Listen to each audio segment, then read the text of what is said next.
Sa ministry, it's easy to be performative, pero let's be a performer for an audience of one. For you as a preacher, minsan ba pumapasok sa isip mo na, do I have to say something one-liner na tatatak sa tao? Should I do something clippable?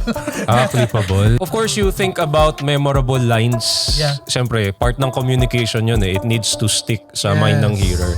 Pero yung being intentional about, kailangan gawin ko to para maging 1-minute viral clip. Yeah. Sobra na yun. Sa akin lang naman, yung pagiging performative, it comes down to intent. Alam mong pinilit mo kasi trending siya or ano. Pwede rin siyang maganda yung output, pero yung intent mo, kaya mo ginawa yun, is for you to be recognized. Yeah. It's a personal reflection sa bawat isa sa atin. Am I trying to please God o am I trying to please man?